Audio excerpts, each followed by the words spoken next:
In the next One Piece, I still can't get over Whitebeard's goddamn laugh. That just sounds like he's eating all the cheese. You can't stop me, Sengoku. The only way to stop you is to eat all the cheeses myself. King of the Wetnow's gonna take you down. Gonna take you down. Marineford arc, yeah, it's getting hot now. It's getting hot now. King of the Wetnow's gonna take you down. Gonna take you down. Marineford arc, yeah, it's getting hot now.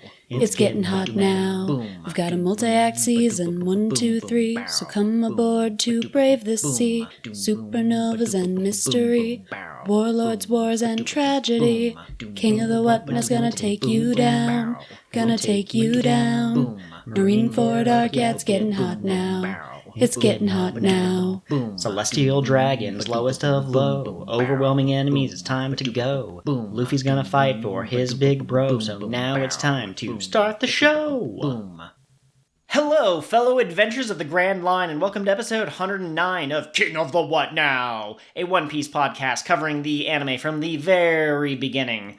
I'm your host, Joel, and gosh dang it, the key I was going to use to save my prisoner got shot by a laser beam! Don't worry about that, I'm your ghost cat, and I've got a wax key for you. I see, a waxy ghost. Very interesting. You weren't expecting me to be here, but here I am to save the day. Absolutely. And joining us for this very special episode is none other than John himself from the Paramecia Fancast. I don't have any wax to make a key, but I have some pocket lint. I think we could probably I could probably MacGyver that in some kind of devil fruity way to make a key. We could shimmy something together, absolutely. Yeah. I like that Joel called this a very special episode because now I feel like you're going to teach us a lesson about sexism or racism or something. Don't do drugs, kids. I was invited here to talk about One Piece, but my main goal is to make this an after-school special.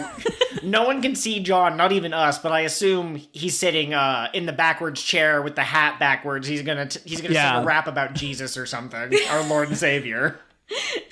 Anyway. Yeah, hey kids, escaping from Marineford is cool. You know what else is cool? Swivels chair around. Jesus.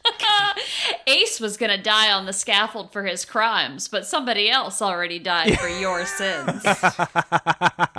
Oh, Lord.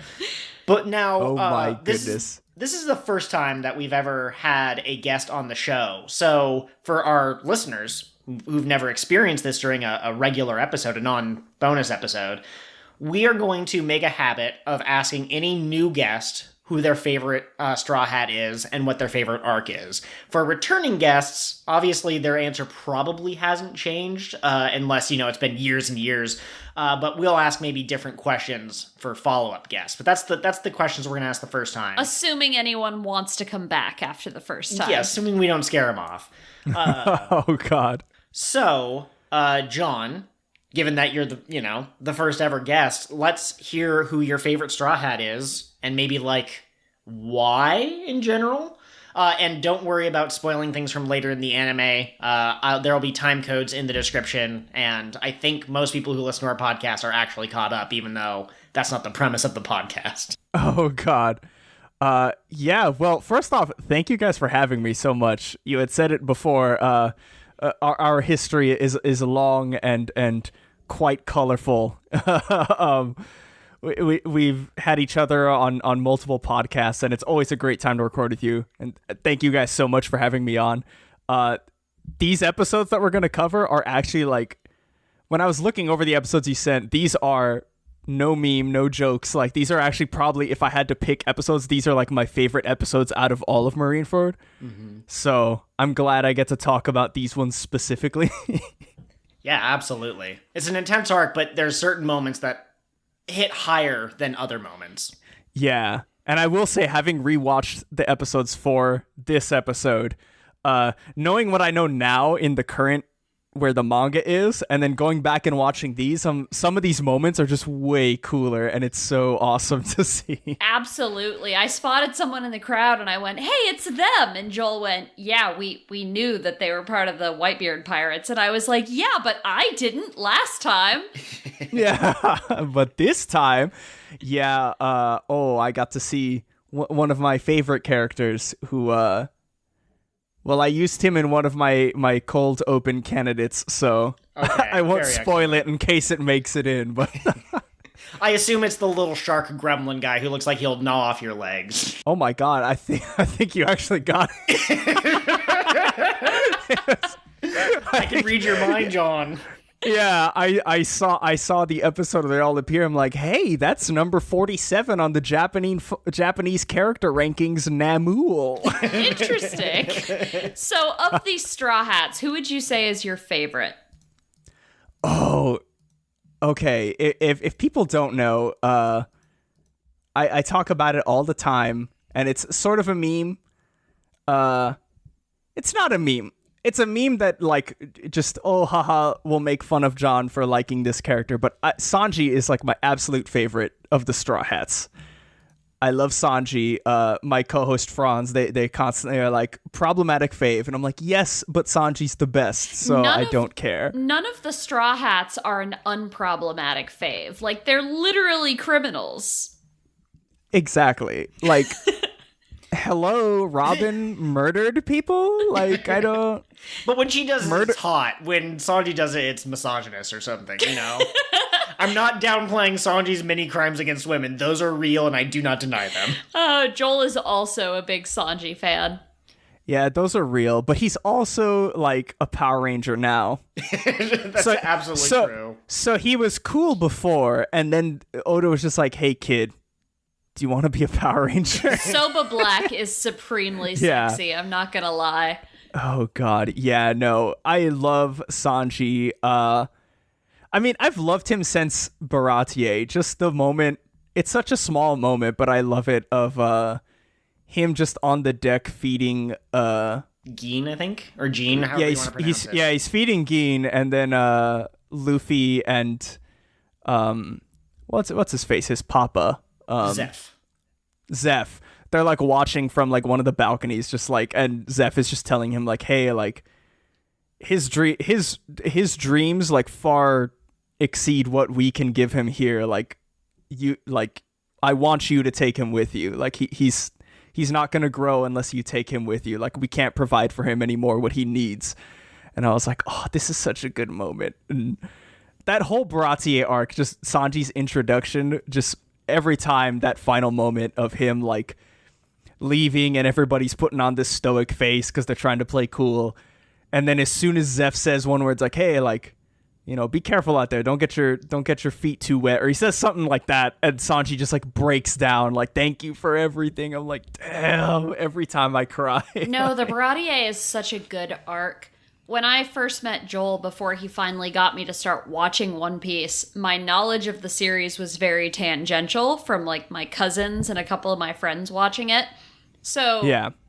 Joel was like, One Piece? And I went, Zoro. And he went, not Zoro, Sanji. No. And I was like, no, you're wrong, though. Like, Zoro's the hot one, so he's the best. So I imprinted on Zoro like a baby goose, and I have not let go of that this whole time. Yeah, Zoro has higher bounty, bigger number, better person. Those are the rules. I don't make them. Bigger bounty, bigger booty. Which this explains why Chopper is no one's favorite, of course, because his number is too low. Absolutely. Or, like, I knew that Usopp was kind of the cowardly member of the crew, but I didn't know anything else about him. And so one of the first things I said to Joel when Usopp's name came up was, oh yeah, he sucks and I hate him. And Joel's like, you can't hate Usopp. Usopp is great. And then he made me watch like 4 scenes in a row that proved how great Usopp was. And I was like, yeah, these are out of context. Oh God. I've grown to love Usopp more and more as time goes on. There was, oh my God, somebody wrote online, I think it was like it was in a video or on a post I saw somewhere on Twitter, but everybody, they were talking about the moment in Dressrosa. Spoilers for Dressrosa. I'll be quick, but it's when Usopp is like everybody gets turned into toys in the factory, and Usopp is running away, and everybody was like, "Oh, we had this whole 2-year time skip, and like he just like no character development, he just forgot." And it didn't dawn on me until somebody pointed it out. They're like, "No, like all of Usopp's character development for not being cowardly was in Water 7, and Robin got turned into a toy." And when you get turned into a toy, everybody forgets everything about you, including the entire time at Water 7 that Usopp would have spent trying to save Robin. So that's why he was running away. And it's even better for his character that he forgets that, and even in forgetting that, still realizing like that he can't be a coward like that. I was like, oh, you know what? One Piece is good. I will say that I've heard a lot of criticism of anime being like too obvious. You know, you have the Brock or the Joey Wheeler or the whatever the sidekick of the week is in JoJo's being like, he threw a punch at 40 miles per hour, but then the guy countered with a kick at 50 miles an hour. Oh, yeah. And some people get really annoyed with that over explanation, but I think that in scenes like that, like you just described, John, I didn't notice that, and you said that you didn't notice it either, and so maybe in that case we could have had a little bit of over-explanation from some side character being like, Usopp has forgotten Robin, that means that Water 7 is no longer in his mind. Yeah, because we had like toy Robin, like kind of like it kept cutting back to her, and she was like, please Usopp, like I know you can do this, but it was something that like, that had been so long ago at that point that it's like, while I'm reading it or watching it, I'm like, well, is he really just like a coward again? Like, what's going on? Well, it's funny too, because in Water 7, he forged this new identity, Soga King, right? And what happens in Dressrosa after he's forgotten Robin, spoilers, he forges another new identity, Usopp. Absolutely. Oh, God. Usopp is the best. I love all of the Straw Hats, even Chopper, who I love the least of the Straw Hats. But I love all of them, yeah. Oh, sorry. I was just going to say we should probably move on into chatting with the hosts. Another thing that we're going to change about this section when we have guests on is Kat and I are not going to go into as much detail about what we've been up to this week. We're probably each going to pick like one thing if we even have something to talk about. And so, John, let me ask you, is there any game or movie or book or anything you've been doing outside of One Piece that you just want to hype up for the people listening? So I've been playing through Monster Hunter Rise. That's been like my gaming addiction right now. I've been playing the Monster Hunter series for like a while, and it's really fun. But I feel like the latest expansion for me just kind of hit a point where it's like, well, I've kind of done everything, so I guess I just wait until the new stuff comes out. It's not that I hate the game. I'm just like, well, I kind of already got everything. Yeah. And I realize that's like some people that might sound like, oh, I'm just so good at the game that like there's nothing else. But it's like I have legitimately done, everything I care to do in that game. So I'm like, okay, like it's fun. And I actually kind of like games like this in a way that like I can play, and then when there's when there's the promise of new things later on, it's like, okay, I can put you aside and focus on other stuff, and then I'll come back and have more fun again. Yeah, absolutely.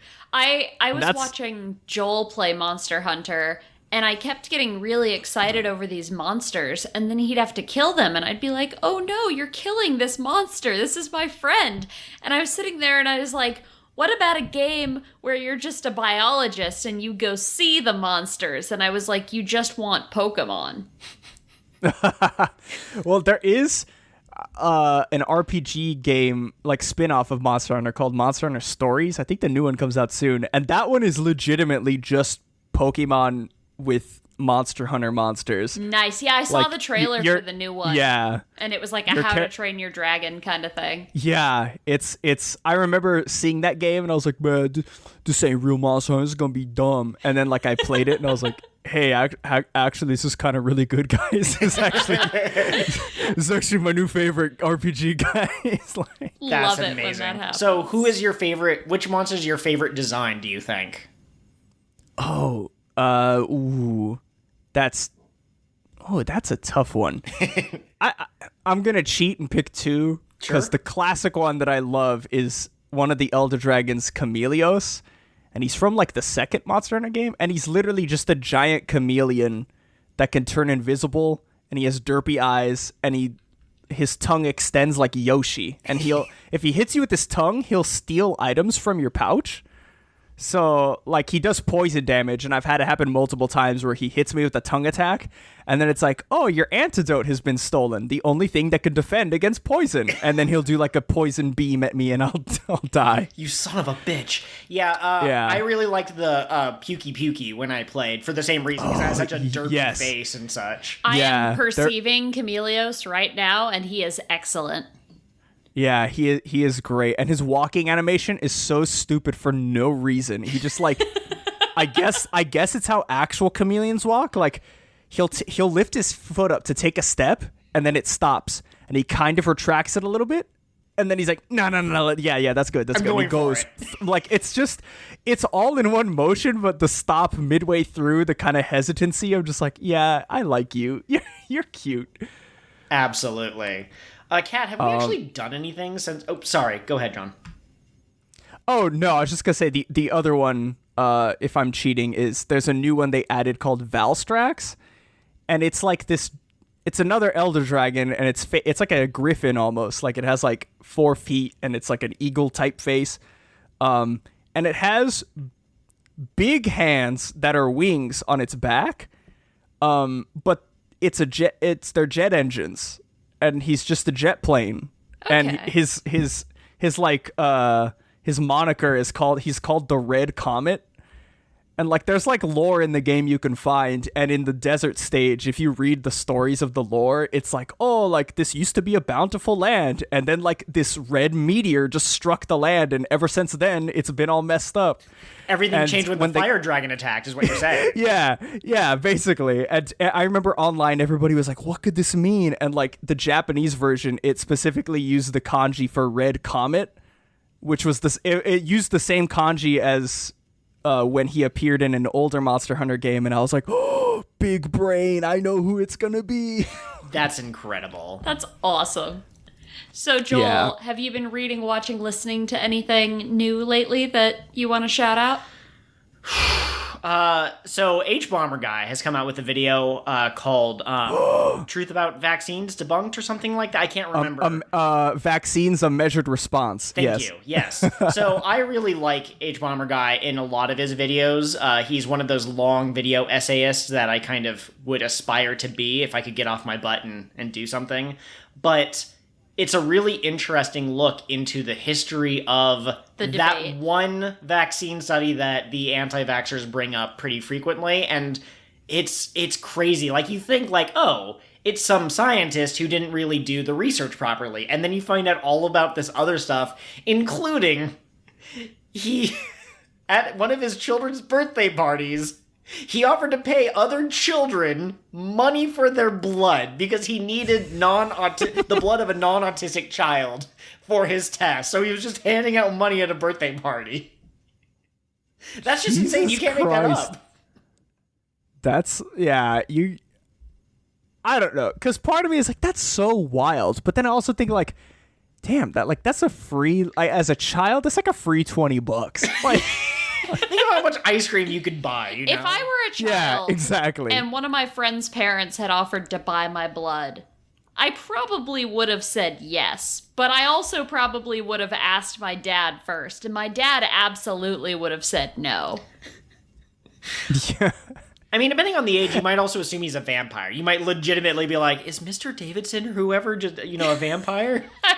I went through a very intense vampire phase, John. Shortly after my very intense werewolf phase. And so Joel is not wrong. I would have been like following him around trying to catch him in the act of drinking somebody's blood.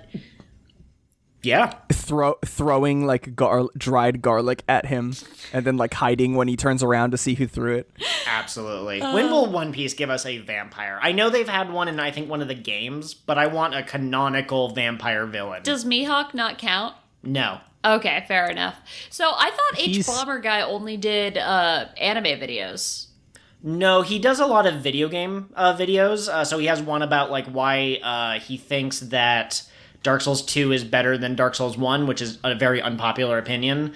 But he also does measured response videos to various right-wing, left-wing topics, and he usually sides on the left-wingers. So he did a soy experiment to try and figure out if it feminized him. He did one about the flat Earth, and he did one about the vaccines now. Yeah, his videos are so great. They're so like, I love his style of long form videos specifically. Mm-hmm. The one I really liked of his, which it was Ruby is a Ruby is a terrible show and I love it or something like that. No, and here's why. That's the one that's like 3 hours long, right? Yeah. Yeah, it was long as heck, and everything he wrote, I'm just like, yes, because I watched that show up until like I think season 5. And it was like good. And then like he points out in his video, there's specifically a point where, unfortunately the original creator of the show passed away, and the creative team at Rooster Teeth kind of took over writing the show and, seeing it to its end. But like you can definitely tell where his part of the series ends and where they pick it up. And it's just kind of like, oh no, we go on like 12 different tangents, and some of the seasons just shouldn't exist because the whole season is just filler. Nothing gets accomplished. The story doesn't move forward, and it's like, oh no. Oh no. Yeah, I remember hearing about the Hbomberguy Ruby video, and I don't know if you know this, John. My husband is very familiar with my ADHD. I can't watch YouTube videos unless they're at double speed. And so I was playing this video at double speed, and because it's 3 hours, it still went for so long that eventually I paused it, and I was like, I think I get it. Joel can TLDR the rest of this video for me.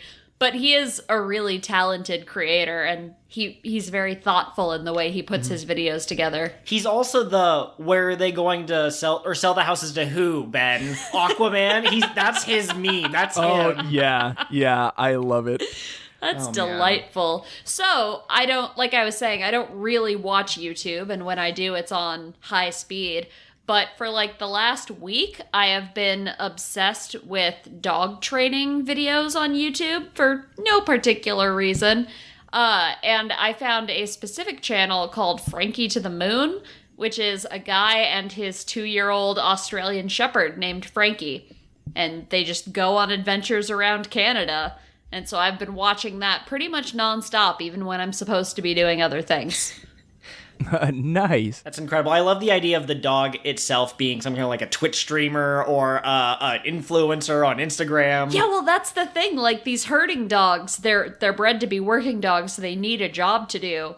And this Australian Shepherd knows that his job is recording. According to his handler, his behavior is entirely different when the camera is on and when it's off. As soon as he hits record, the dog is like right by his side and ready to perform.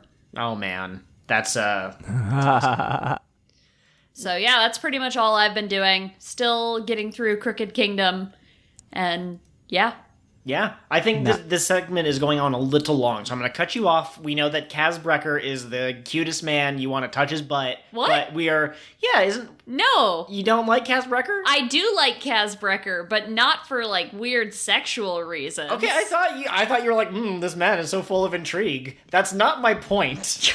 My point is that it's time to move on to the main episode. Oh, great. Let's do that. Now that you've made me sound like a weirdo. I dragged John into our marital dispute on mic. I I'm ordained, but I'm not a marriage therapist, so I can only do the start of this marriage. I can't anything past that. I can only create. I do not have the power to destroy. Oh boy! All right, Joel. So hit us with that sweet, succinct summary. Yes. So we ended up watching episodes 474 through 480 for this podcast, and let me tell you, Marineford, the events get jumbled in my head. I had to reread what episode 474 was like 3 times before I was like, okay, this is where the last episode of the podcast ended. Here's where the next one started. Sengoku has brought up the enclosing walls, and between cannon fire and Akanu's lava and all of the pacifistas running around, it looks like the Whitebeard pirates are done for. Luffy, with the aid of Jinbei, is able to get over the wall because he uses some water currents, gets him over there. Luffy attacks all three admirals, but it doesn't work out super well. He gets kicked in the face and gets sent back to Go to collect his $200. Whitebeard and them is eventually able to decide to charge the gap where Oars is. They had a secret fifth ship that I think was an exact replica of the Moby Dick. I don't think they said it, but it looked very similar. They all got on that ship, which was underwater, and Oars, who's still awake, pulls them over the wall. They all start to attack. People are trying to kill Whitebeard. They think that he's in a weakened state and that they can beat him, but they can't. He's just too strong. Luffy passes out from exerting himself too much, and he goes, "Hey, Ivan, give me more of that energy hormone juices." And Ivan was like, "That's going to kill you, literally." And Luffy goes, "I don't care, give it to me anyways."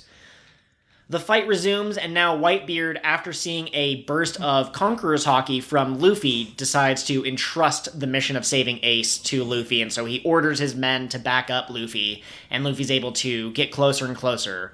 There's only 3 obstacles in his way. 1, Kobe. Takes him out in a single punch, does not matter. Bye, Kobe, thanks for playing. Second obstacle, Garp. Garp is like, "I'm gonna freaking kill you, Luffy. How dare you do this? You chose to be a pirate, that makes us enemies." But Luffy defeats him in 1 punch. 1 punch! And it's assumed that Garp probably threw the fight due to sentimental reasons. Third, Sengoku turns into a giant golden Buddha. And what the hell is that? But Luffy's able to he's able to inflate himself so big that he's able to absorb the punch. Mr. 3 is there for reasons. He got separated from Buggy, and he pretended to be one of the Marine officers, and so he was on the scaffolding, and he was able to create a duplicate wax key to save Ace, and the episode ends with the triumphant return of Ace to his full power. Which was a really well-animated scene. Yes. They that Sakuga.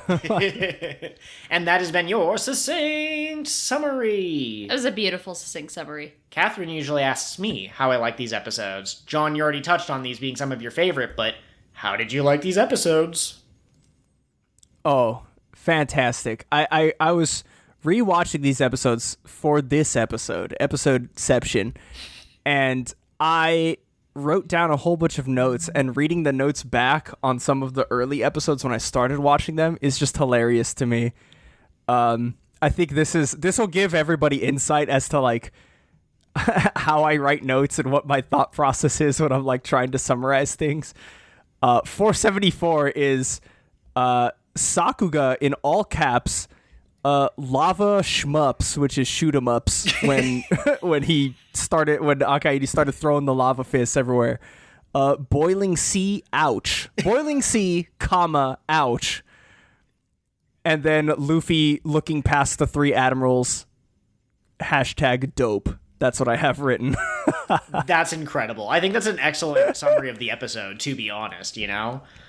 Yeah, no, but these episodes are so good. I at least, I guess, just to jump into that first episode, 474, I mean, the animation in that one is legendary. Like, most of the Marineford clips, like the highest viewed clips, I think is Jinbei tossing Luffy in front of the 3 admirals. Yeah, Absolutely. people talk a lot about the animation in Demon Slayer of the water.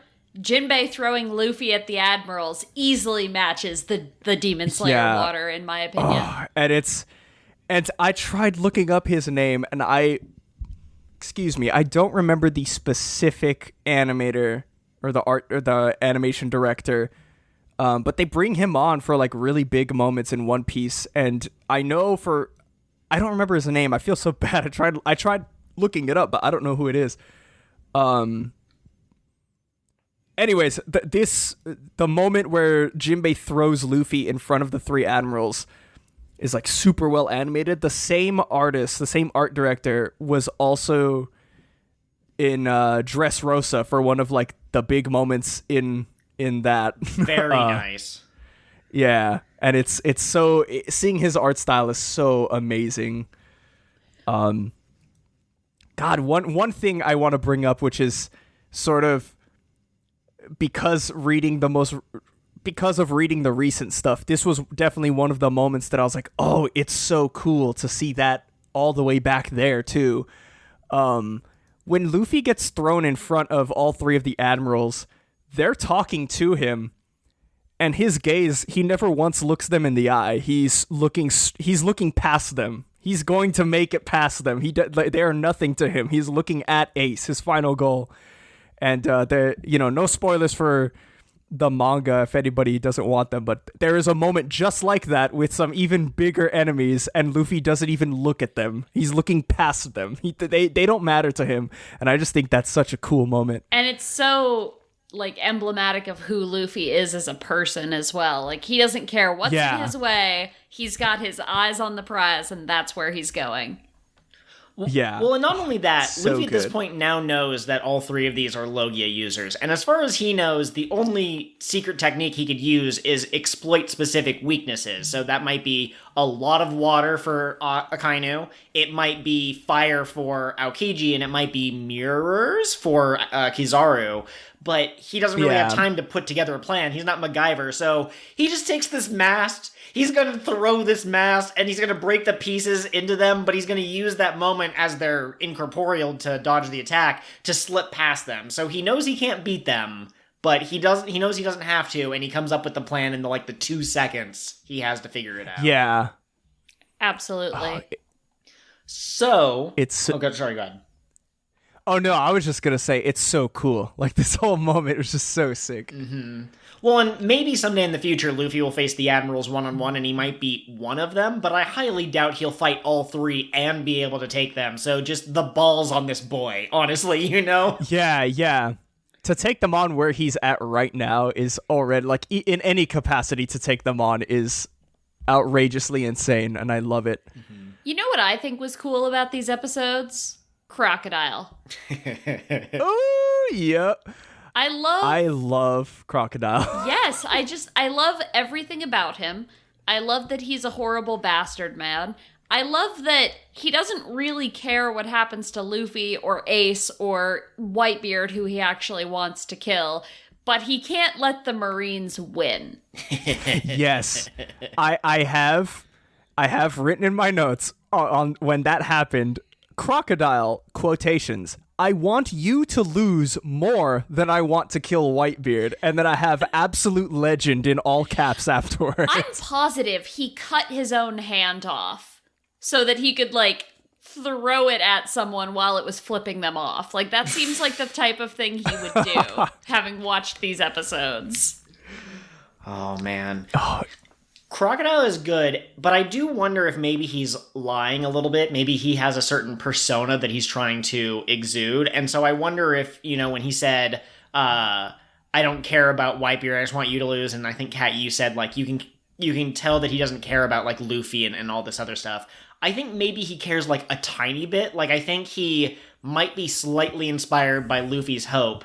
And also, it would deal a blow to the Marines if he succeeded. So I think that's partly why he jumped in. Yes. Also, I love that you can tell he does actually care about Daw's bones, because Mihawk was going to kill that guy, and Crocodile stepped in and was like, "Hey, Bones, you suck," and he was like, "I know, boss. I'm sorry."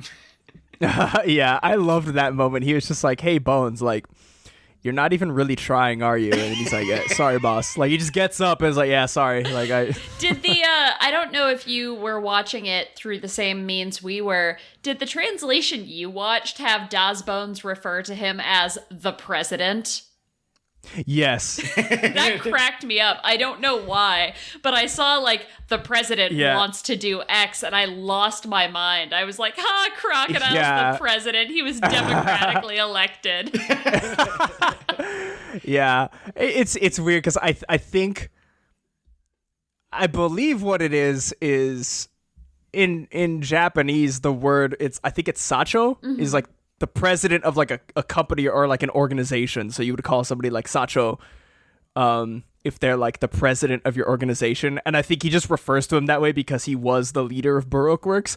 But it's funny that they just quite literally just translated that 1-to-1 president. Oh man. It's just wild. First rule of business, the tropics are out, deserts are in. Replacing all landscape with ruinous monuments where I can create sandstorms. What's the best way to have a peaceful nation? To have no people. Have an inhospitable land. The Crocodile, we've literally just turned Crocodile into like every robot in every like science fiction story. Like, must protect humanity. Greatest threat to humanity is humanity. Must destroy humanity to save humanity. Absolutely. I Joel, love that. did you like these episodes? I like them a lot. I think that it's showing how dangerous these enemies are. I know that the hero losing to the villains early on and then getting stronger is kind of like a trope in everything, but I still think that One Piece, in my mind, is the best at setting up this challenge and showing just how hard Luffy has to struggle to get there. We don't know exactly how strong Jozu or Whitebeard or Marco, any of them are, but we see how hard they're struggling, and we see the Marines are adapting to what they're doing. And Luffy tries to tackle this thing. He was told by Granny Neon, if you go here, you'll be like an ant in a hurricane. What can you possibly do? He went anyways. He tried his best, got his teeth kicked in, managed to get up anyways through the miraculous power of Ivankov, and he managed to not win, but he managed to free Ace in the midst of all of this chaos. And, you know, if you pay attention, Whitebeard clearly puts his hopes on this kid. Whitebeard already mentioned retiring last set of episodes. So Luffy has inherited will, which is important to the theme, and he has made friends, which have empowered him to go forward, and he made the impossible possible. So it's like, that's what a brilliant hero's journey this is. Yeah, and I love how the whole time good. Luffy's actions are being contrasted against Kobe. And Kobe is terrified to die. He can't move, and so he has this dream, but his fear is holding him back from grasping for it. Whereas Luffy straight up says, I don't care if I die. I'm going after Ace. Inject me with the good stuff, Ivan. Yeah, give me the hormones. Said a young Luffy in the doctor's office trying to get. Oh my gosh. Yes. No, I thought about that. I was like, oh, Luffy is like speaking unintentionally or maybe intentionally to all trans youth when he screams at Ivankov, "Give me the freaking hormones." And I'm there. Luffy then gets up, injected with his newfound power, donning the trans rights flag, ready to kill. That's amazing. I will say one quick note that we didn't write down in our set of notes, but I do want to bring attention to it. Inazuma is just hanging out in Ivankov's hair like a little bird. It's a great place to rest. Yeah.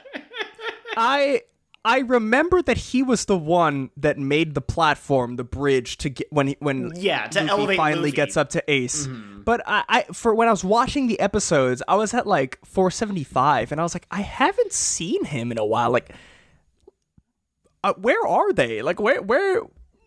Like, I could have sworn Ivankov brought them with him, and then sure enough, Ivankov's like, oh, like, hey, and he like shakes his afro. He's like, it's time, and then he just pops out, and he's like, yes, my lord. I'm like, what is going on? I mentioned this to Joel in a previous episode, but one of my favorite SBSs was Oda talking about how Ivan will rent out space in his hair as like a hotel, and if he walks past an ocean, he charges people more for the oceanfront view. Oh, Oda is a treasure. I love Oda. Oh my gosh. Or Ivan's part at the very beginning of these episodes after Akanu's blasted his fire fists or whatever. Ivankov is about to fall in the water, and he does the whole, like, or not type of thing, and Jinbei's there, and Jinbei's just like, the hell are you doing? Get a move on. What are you doing? And Ivankov's just like, what's that really impressive? Jinbei pops out of the water and it's like, we're in the middle of a war zone. We're in the middle of Call of Duty Warzone. Like, what are you doing? What is this bit that you're doing right now? I did have one complaint about these episodes. I felt like the really powerful people spent an awful lot of time standing there doing nothing. Like, for agree. how strong Akainu and the rest of them are, you'd think they would have continued to go after Luffy, and they explicitly showed Whitebeard stopping Kizaru, but what is everyone else's excuse? Are they just so enamored with this monkey boy that they can't help but watch? Yeah, there is a part where Whitebeard, like, swipes his Bicento with his devil fruit power at Kizaru, and Kizaru, like, turns back, like, he turns into light to dodge the attack, and then he's like, he just starts fighting Whitebeard again. He's like, oh, and Whitebeard's like, oh, like, I'm not letting you pass, like, your fight is with me. And then there's another scene of Luffy, and then we cut back to Whitebeard and Kizaru is standing on Whitebeard's Bicento, and both of them are just looking at Luffy. They're just taking a knee, yeah. What is going on? They all have ADHD, and there's, bright flashing lights, or they're all old, and they just all need a breather. They're just kind of like sitting there panting, and Luffy's just like, I got the energy hormones, I'm good. At any point during this, especially after he turned off the cameras, Sengoku could have picked up a gun and shot Ace in the head. Yeah. Or, like, he is the Daibutsu, like, he's the giant Buddha man. He could have just, like, demolished at an atomic level Ace. Yeah, absolutely. Like, he is in sea stone cuffs. Like, he can't do anything. Just murderize him. But I guess there's, they have to do this. They have rules. Well, and Joel pointed out that they were trying to lure the pirates further in so that it was easier to murder all the pirates when they were done murdering Ace. That's true. And so I kind of get that. But after a certain point, leaving Ace alive for any longer just increased the chances that Luffy was going to succeed. Yeah. So... And it's not like Ace is like some pushover. I mean, very few of the high-ranking members of the Whitebeards are, but this is one of the only two, I think, Logias that we've seen who directly oppose the Marines. Like, that is definitely someone you want dead. But, yeah, whatever. Sometimes you just gotta bend the rules to make a good shonen, you know? That makes sense. Now, yeah. We didn't get a lot of new information or new characters in these episodes, but one thing I do have in my notes is... all right, Whitebeard can play earthquake baseball, I guess. Yeah. Do you want to describe that scene so that... He had his, what did you call it? What's his Bicento, weapon, John? His Bicento? The Bicento. That's what you're talking about, right? Yeah. His big old staff. Yeah. Which, I guess, like, tiny, kind of useless, I guess, manga, like, lore or whatever. It's a recurring thing on our show. My co-host Franz, we call it the deep cut no me, because I just have random One Piece, like, stupid facts that don't do anything for anybody, but they're just stuck in my head 24/7. I'm like, hey, you remember this from like volume 2 SBS? And Franz is like, why are you like this? But what Whitebeard's Bicento, I'm almost positive, is one of... there's like a class of swords that is like the 12 legendary named weapons, and I believe Whitebeard's Bicento is one of them. It's funny you should bring that up. Joel looked at me and paused the episode and said that exact thing. Okay, thank you. I think the two of you were born to be friends, honestly, because there was a time... I want to say it was like 3 a.m. We're mostly asleep. Joel leans over and he taps me on the shoulder and he goes, babe. And he just starts rattling off a bunch of One Piece stuff. And I was like, why are you telling me these One Piece facts right now? They could save your life. Imagine a Saw-like scenario where you're kidnapped by a serial killer. And the answer is you have to know... what types of hockey Nami can theoretically use. And you're like, okay. The only person who would put me in that scenario is you. Just don't. I'm requesting that you not. If I wake up and Jigsaw Joel is playing on a VHS player and he's like, what was the name of the carpenter from Wano that taught Frankie? And I'd be like, actually, that's a trick question because his name is Minatomo, but he's actually a twin related to the carpenter that fixed the animation error in chapter 1 of the One Piece manga that appeared in the SBS from volume 2. And then Jigsaw Joel would be like, crap. You've passed my test. Do you want to come? Do you want to put on the mask too? Yeah, actually, nobody's ever like passed that. I mean, do you want to help me like kill the rest of these guys. yeah, I guess I'm free the rest of the day. I've got some snacks. We can rewatch Thriller Bark. No, hang on. I love these tangents, but Catherine, you wanted to talk about baseball. Yeah, so he swings his earthquake thingy, baseball, which the name of has already escaped my brain again. He swings it, and this ball of earthquake energy forms at the end, and then he hits it at the Marines. I don't know what to tell you. So earthquake baseball. I want to know if every devil fruit user can channel their power through their weapons like that. Like, if Ace had a sword, could he make it a flaming sword? I think it depends on the devil fruit. Sorry, go ahead.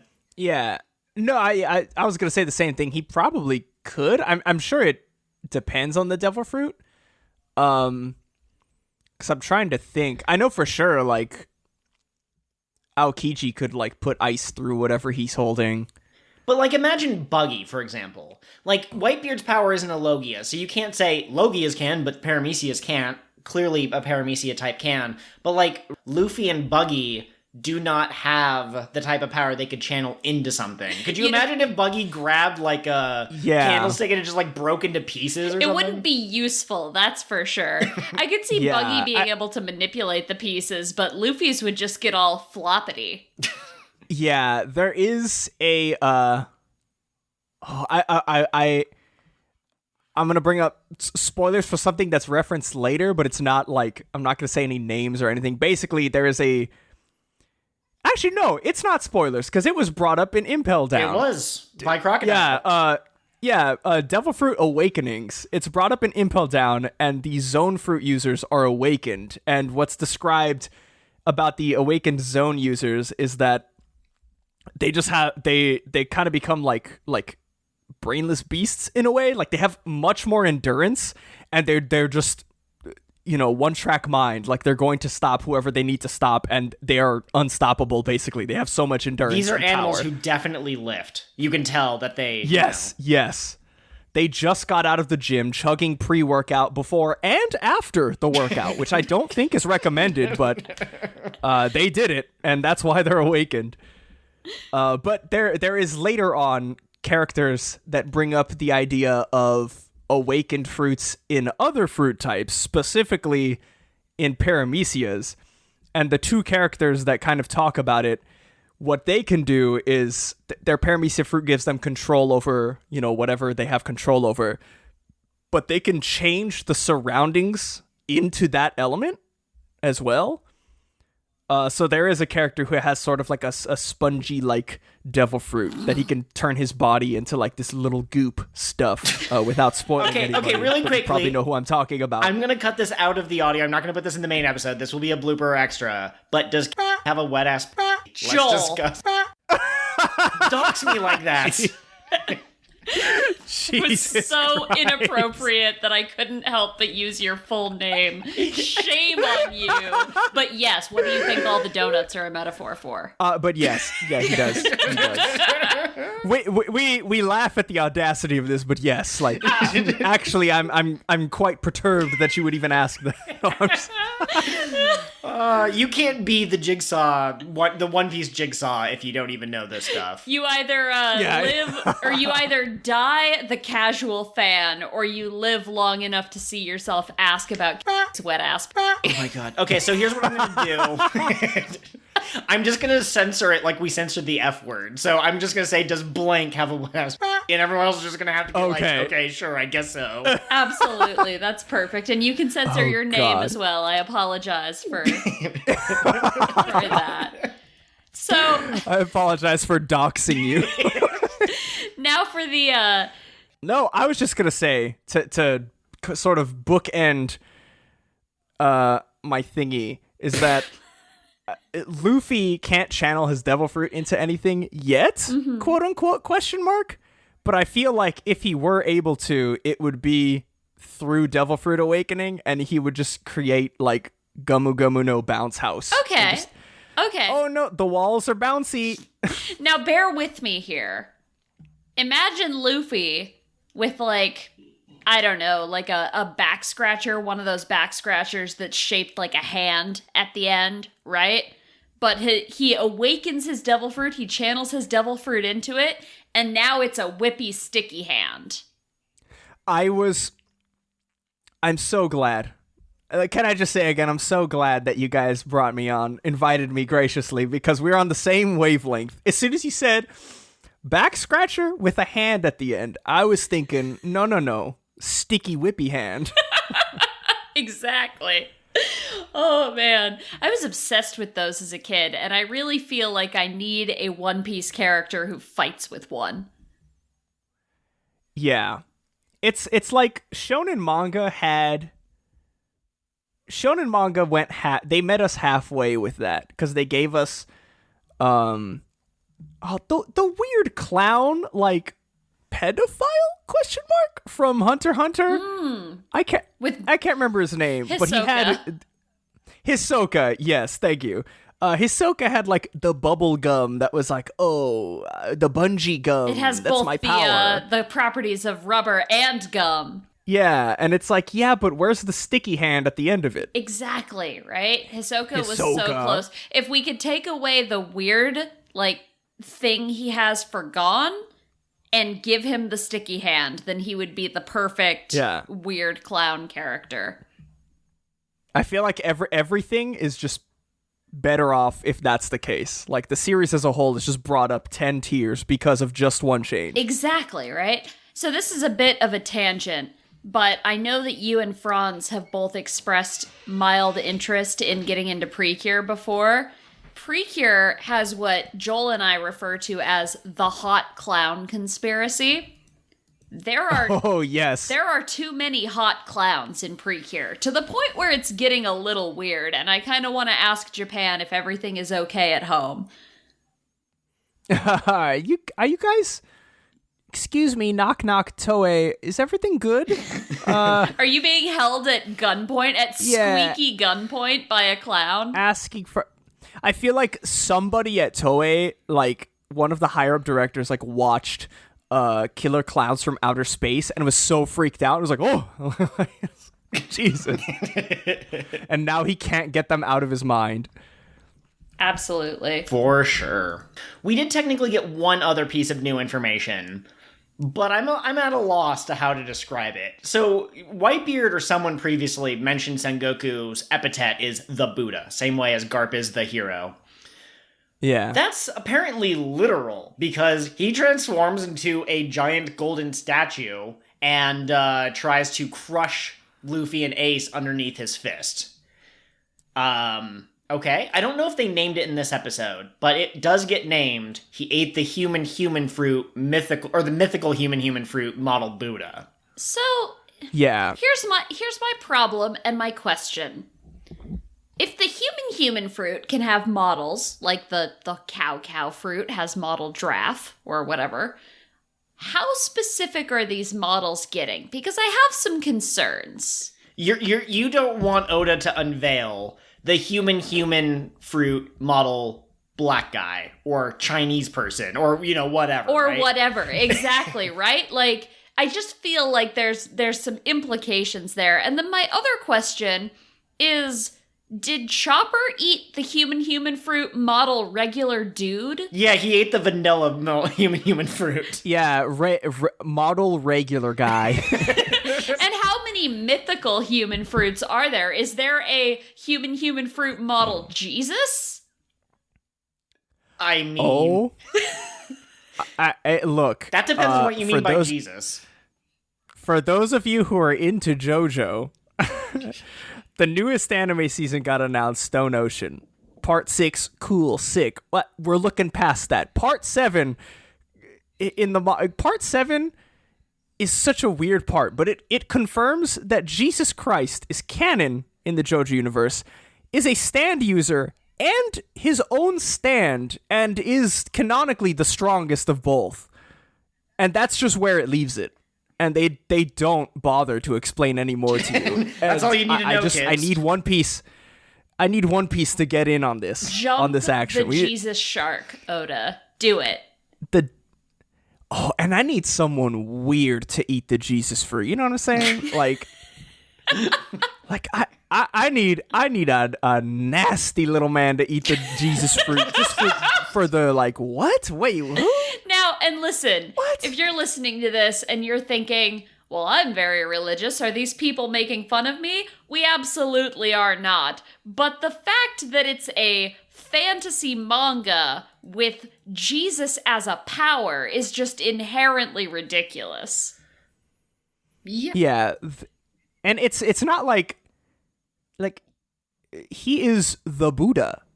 Like the title the Buddha, like he is the Daibutsu, the big Buddha. Like he is like the Buddha. So like what so now the question has to be brought up. Was Buddha alive at some point in this world? And like, does Sengoku have his memories? Like, every time Sengoku transforms, is he like, oh my god, did I leave the stove on? No, that was like 12 billion centuries ago. Of course, the stove is extinct now. Like, does he have those thoughts, or is it just like... Oh, man. I don't... It raises a lot more questions than Oda answers with it. Well, and it adds kind of a weird twist to my working devil fruit theory. So the way that I understood devil fruits was, Logias are animals, right? Living creatures. And, wait, did I say Logias? Zoans. And Logias are elements. And then Paramecia I understood as things that are perceived or thought about by people. So I'm so glad that you corrected yourself. If you had said that Logias were living animals, I'd have to cut off one of your legs in my saw-like trap, just so you know. Yeah, thank you, Saw Joel. Joel. Jigsaw Joel, at it again. Joel Saw. But Joel Saw. I feel like perceived and thought about by people describes Buddha. So... this fruit is supposed to be a Zoan, but I'm going to call it a Paramecia because that's the only way I can fit it into my devil fruit theories. Yeah? Can my Sonic the Hedgehog OC be a devil fruit? A mythical Zoan devil fruit? I will allow it. Mythical Hedgehog no Mi model Cobalt the Hedgehog. He can run 12 times faster than Sonic and is also bi. Okay. I love it. And he and Shadow are ex-boyfriends. Yes. Yes. Perfect. We've created the perfect Sonic OC. Donut Steal. Yeah, Donut Steal. Yeah, no, this whole Daibutsu stuff, when it happens... Because mind you, like, this is the first time we've seen his transformation, Sengoku. Mm-hmm. And as he starts talking, he just starts glowing. Yup. And I'm sitting here like, uh-oh, like, does he also have some kind of weird lava and or light power? Like, what is going on? And then, like, they don't show the transformation process, or at least I don't remember it. Like, it literally just hard cuts to him already in Buddha form. And I'm like, where did you come from? Like... It's so weird. I will say that recently in the anime, we've gotten introduced to the mythical Zoan through Marco, the Phoenix, and we also, on Sabaody, got introduced to ancient Zoan, confirming that dinosaurs exist in this world. So I love that Oda gave us something that we could stomach, right? Okay, you've seen a gazelle, and you've seen a human. A phoenix. But now you've seen a phoenix, and people are like, well, we've heard of phoenixes. And now he's like, here's a Buddha. And it's like, well, we've heard of a Buddha, but we didn't think it would be in a fruit. Like, are you crazy? Yeah. We've heard of Buddha, but we didn't think it would be in a fruit is an excellent soundbite on its own. Yeah. Have you ever been to the grocery store? You buy an apple and you bite into it and you're like, oh, God dang it, the Buddha is in here again. Oh, goodness. So, Catherine, you already kind of like, you kind of waved your hands in the air and said, I don't know, does he, or John, you said it too, but what does the fruit actually do for him? It gives him big tits. Why? Okay, I can answer that. Anytime John or Franz are around, You're legally obligated. I'm legally obligated to talk about the fat titties that were on screen. I don't know why. It's something about these two people that brings that out for me. No. Oh no. We are like, oh god, we are the gremlins on the plane. We're the gremlins that get inside your head. Look forward to next week with Franz, by the way, and look for Catherine's use of the word tits somewhere in that recording. If you send us the soundbite where I say titties, you win a prize. We actually, I finally am unpacking our house that we moved into 2 years ago, and I found stickers for the podcast logo that we made when we did a panel at SakuraCon. So I have extra stickers just to hand out to people. Oh, that's awesome. Yeah. Absolutely. With this whole, I mean, it would be hard because Franz is in Japan right now, but we've talked about it, and I always want, like, if ever they're able to come to the States again, even for like a little bit or something, just to apply and do a panel. I like that. I feel like that would be so cool. It would be. Well, and hear me out now. What if you just WebExed them into the panel? Oh, hold on now. What if we built an AI machine capable of speaking in Franz's voice, and we pre-programmed 1,000 different answers, and so we just had a technician there who was playing the part of quote-unquote Franz, pressing buttons to generate the string of, yes, John, that is a good point, thank you. Oh, yeah, I like where this is going. What if I create a cybernetic skeleton, and I download Franz's consciousness a la Frankenstein into this cybernetic skeleton while everybody watches in horror. Yeah, and what then could possibly go wrong? Get to keep Franz's skin. Exactly. You should see the look on Joel's face right now. Okay, listen, there's two forces within all of us. There's order and there's chaos, okay? Okay. I am a very orderly creature. I have a little docket. It has new info/characters. It has favorite scenes quotes. It has quick notes. It has discussion questions. It has thoughts from the crew. Nowhere in here do I have, let's talk about the tits and let's talk about the AI Frankenstein monster. Those are not sections in my notes. Joel heard that and was like, all right, I'm Jigsaw Joel, but even this is a little too far. So anyway, anyone have any favorite scenes or quotes? I have a couple of favorite scenes that I have written down. Beautiful. Like I said, my notes, I can send these to you guys, and if you want to tweet them out, because I love it. One of them was when Luffy begs Ivankov for the hormones, and Ivanka injects him, and then Luffy's up and ready to go, and he's like, "Yeah, I'm gonna overthrow the government." Ivankov says like, "Oh, like the hormones are just tricking your body," and what I have written here in all quotes is, "Luffy, the Bang energy drink isn't actually giving you 8 hours of sleep. It's just fooling your body." I think almost any of the men from the Straw Hat crew is likely to down like 6 like Venoms or Monster or whatever to try and get their engines going. Maybe not Brook. Brook might do a lot of tea, and Chopper's afraid of but like Sanji, Luffy, Usopp, yeah, absolutely. Most definitely. I have another one where Kobe, God rest his soul, he had some good moments in this, like we had talked about before. He's kind of grappling with the idea of like finding the courage to fight for what he believes in, even though, you know, when presented with this sort of opposition like he is right now. And I do like Marineford because, you know, probably the next couple of episodes, there's going to be a moment where that gets confronted to us with Kobe, and it's a really awesome moment. But he goes after Luffy in an attempt to like solidify his like, oh, like I told Luffy my dream and he didn't laugh. Like it would be an insult to not meet him like halfway. Like I have to give it my all for Luffy. Like he believes in his dream, I have to believe in mine.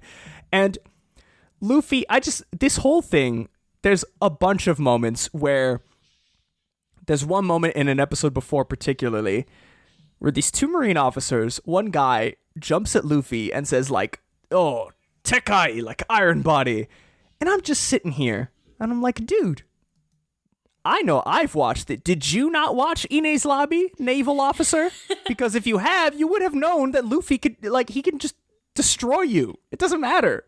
And then some guy's like, oh, like Geppo, Airwalk. And Luffy, like, grabs him and flings him, like, just away. And it's like, these guys try to use, like, 6 powers are old news. They're washed up. Go away. And I have written here because, Kobe tries to use the 6 powers against Luffy, and he does like a Geppo, and he tries to teleport to kind of fake Luffy out. And Luffy punches, does not move the path of his punch, and hits Kobe. And I have written here, Luffy Futurama moment, and then quotes, instead of shooting where I was, you should have shot where I was going to be. That's fan. Which is a quote from... a quote from one of my favorite episodes of Futurama where they're playing like real life Donkey Kong, but oh, that's fantastic. One of my dad's favorite bits that we quote very often is there's an actual Air Force training video that says the line, the missile knows where it is because the missile knows where it isn't. And to me, that's Luffy. Luffy knows where his fist is because he knows where it isn't, and that means he can punch anyone. But no, absolutely. I do love, you were talking about the 6 powers being old news. I love how when we first met, what is it? I wanted CP9? to say ReZero, but that's not CP9. Thank you. When we first met CP9, we see them use these powers, and we're like, oh shit, they're so strong. How are the Straw Hats gonna get out of this one, boss? But now Luffy's just, it's not even phasing him.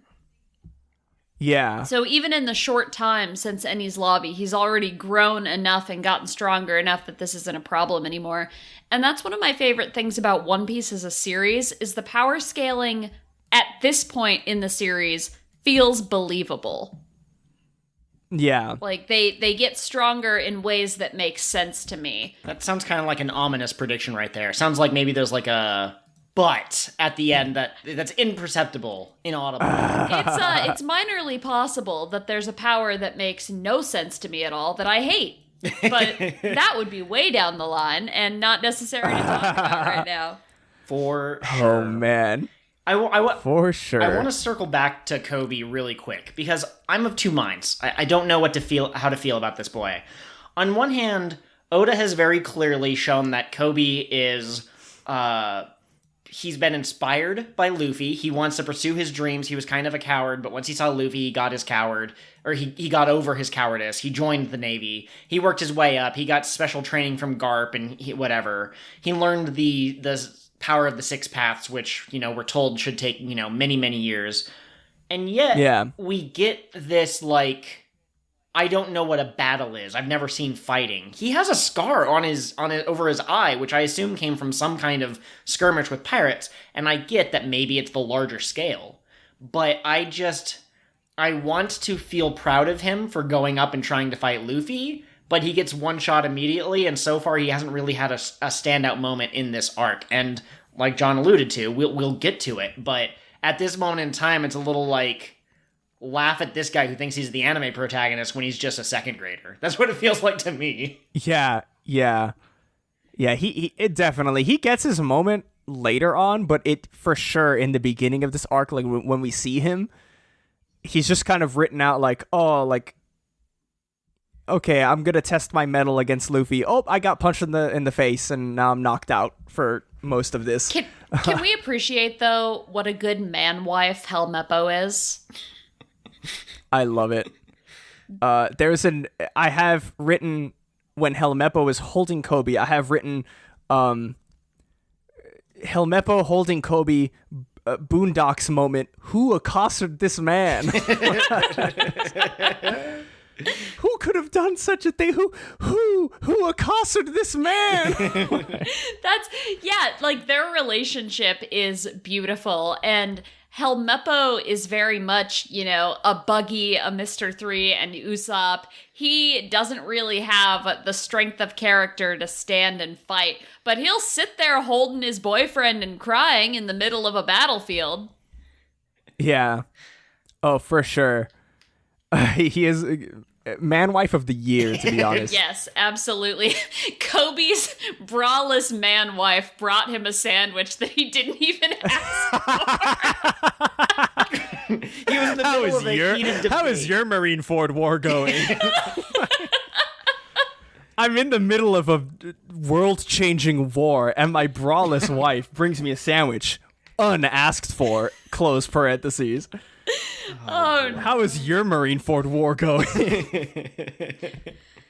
So, Joel, you have a bunch of quotes written down here. Not a bunch of quotes. I have 3, but the star of these episodes is definitely Luffy. I joked before Luffy arrived at Marineford that obviously Whitebeard was kind of the MVP. When Luffy showed up, he still wasn't quite getting much traction. He helped a little bit, but Whitebeard was still kind of the show. But now Luffy's fully in his element. He's taken over.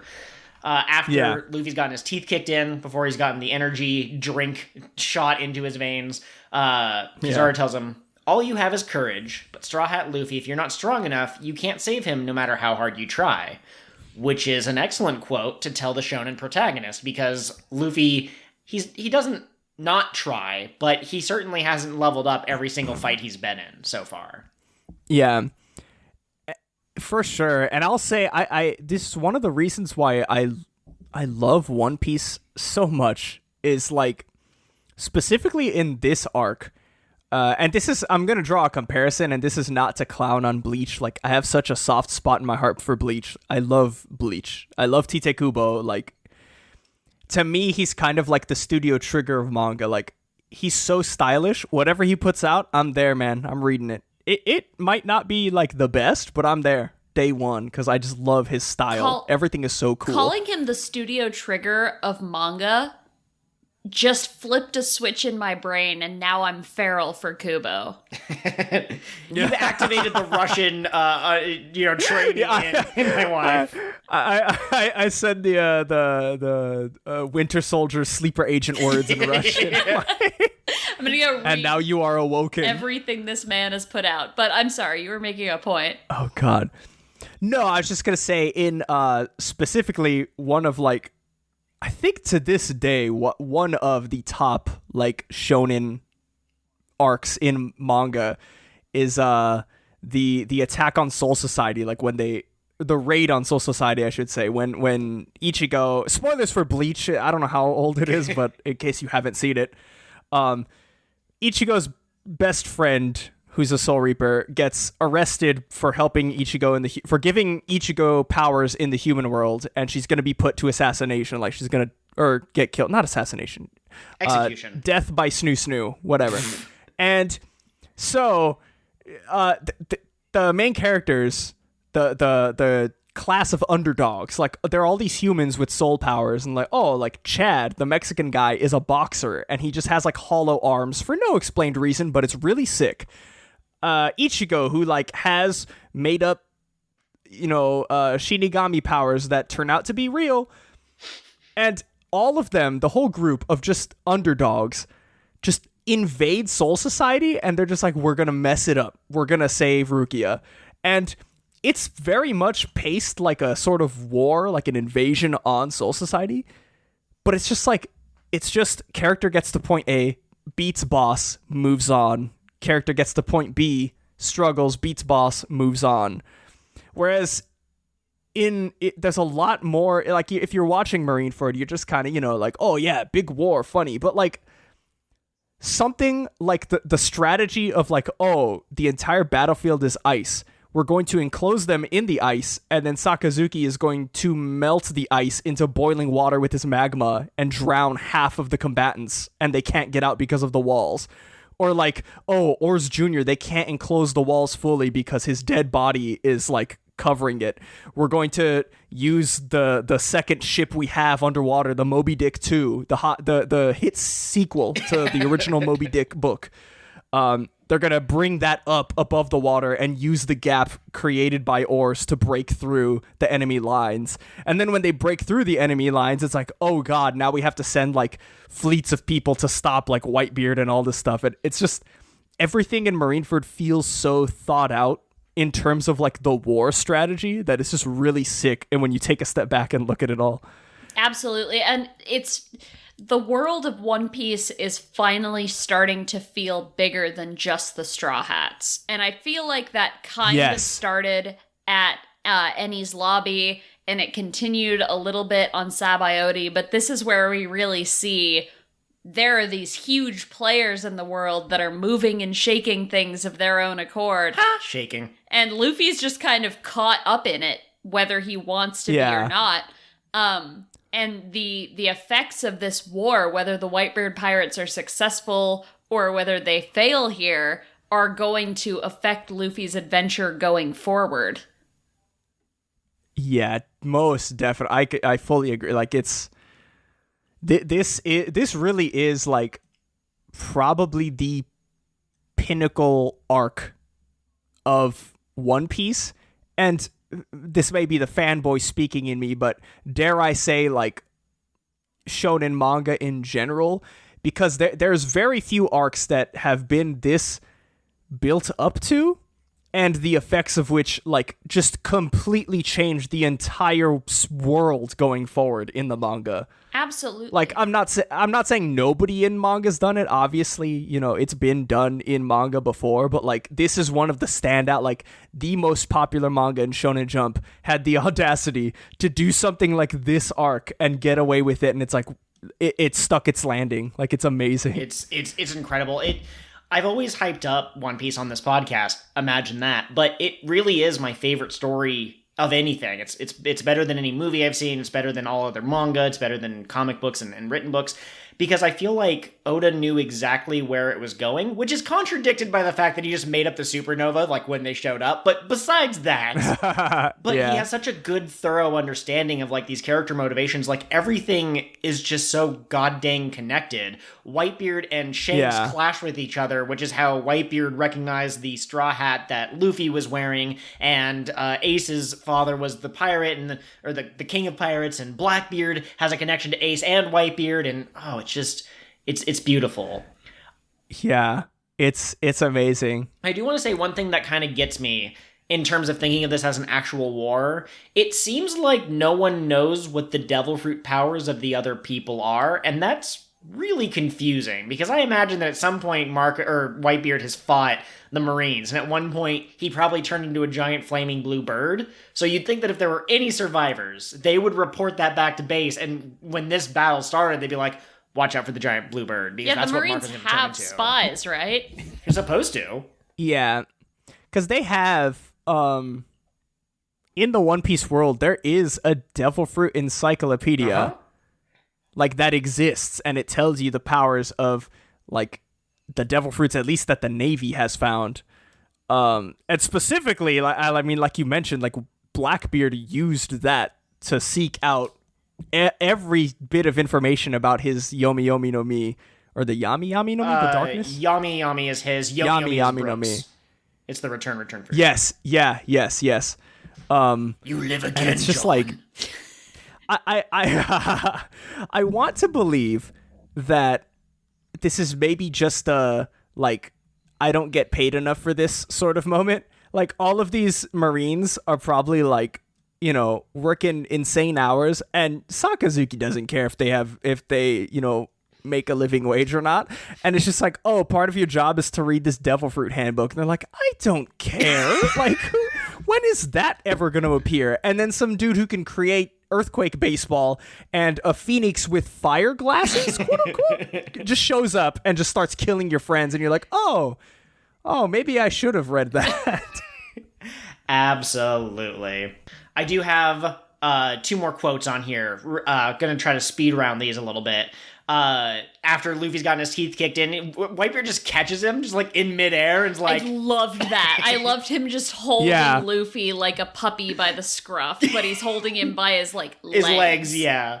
But he says, he is nothing but a bundle of energy who just bluffs, young and clumsy. And the camera kind of zooms up as Whitebeard looks at Ace, but I like fools like him. Oh, it's so good. Luffy doesn't simply show up and Whitebeard goes, okay, you're some unknown pirate, I'm gonna entrust this plan to you. Whitebeard is a man who wants to see this mission, this victory at any cost, And once Luffy has kind of proven himself, he goes, all right, he passed the test. This is good. And so I really like that. Oh, for sure. And there's a moment, I mean, it happens in episodes after this one, so I won't spoil too much, but there is a moment, we know for a fact that Whitebeard knows Shanks. And I think it's confirmed, I think before that he knew Gold Roger. Yes. And so like him taking in Ace and us finding out that, Gold Roger is Ace's father, like recognizing that, I mean, like, oh, like that was probably, he knew Gold Roger and he probably like took Ace in because of that reason.